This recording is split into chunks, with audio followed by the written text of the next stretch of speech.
給你們看看，這是我做麵包的麵團，真的是又軟又黏又爛。但是你要相信我，做麵包用這樣的麵團，你做出来的麵包真的是柔軟又拉絲，而且放3天都不會變硬。還有就是吃起來它口感是特別濕潤的。還有一個比較重要的就是不用厨師機，手揉就可以。這個麵團是我和好的麵，放到冰箱裡冷藏了1個小時。现在拿出來稍微的揉一下就能加鹽和黃油了。我那個和麵的視頻被我刪掉了，如果你們想看和麵的視頻，可以去主頁看看其他的視頻。具體的和面比例我還是打在字幕上，你們按照這個比例和面。還有一個問題就是现在夏天了，濕度上來了，面粉沒有那麼乾，你這個液體就要減一些量。我今天用的還是175，明顯覺得今天的面就是比較黏，不太好操作。建議如果你們是剛學做面包的，那你可以減個10到15克。這個是我摔了3分鐘的面團，加了鹽和黄油，你可以稍微的揉一下，讓黄油被面团吸收了，然後就可以刮起來摔到那個程度就能直接加酵母了。我用的是鲜酵母，我差不多放了有3克到4克的牛奶或者水也行。如果是干酵母的话就放3克，干酵母你就相应多放一点牛奶。上次有姐妹说那個3、5克化不開，還是要稍微的揉一下，看着酵母水被面团吸收了。如果實在太黏，咱們就可以刮起來摔的这個過程我就不剪輯，直接加速給你們摔一下。這個含水量對於我來說也有點黏，但是我還是堅持摔了。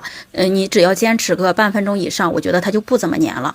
還有就是剛才我跟你們說的，之前配方都是液體總量175，但是現在夏天了，老下雨，它這個濕度上來了，面粉就沒有那麼乾，所以咱們相應的就把牛奶給減一些。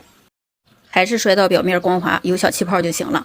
到最後一步還是用擀面杖砸一下。砸的時候因為我這個面团含水量太高，你砸的時候它也會粘，所以咱們就把那個面团的表面你可以拍一點擀面。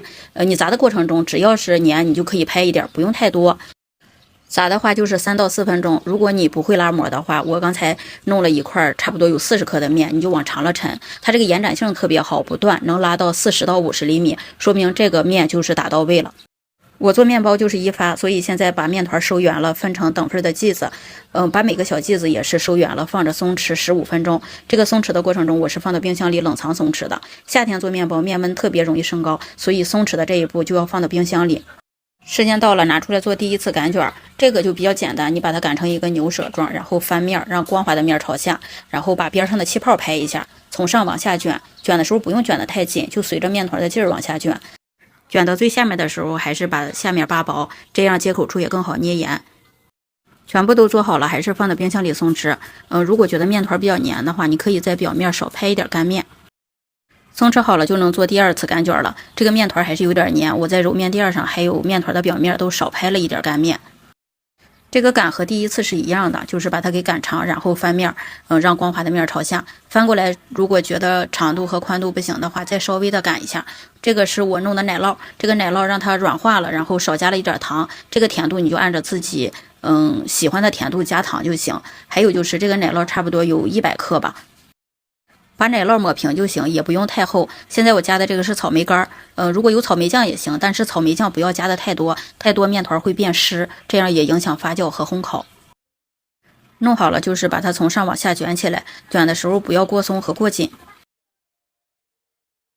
到最下面的地方把它捏嚴就行了，這樣一個生胚就做好了。所有的都做好了，把它還是放到烤箱裡發酵。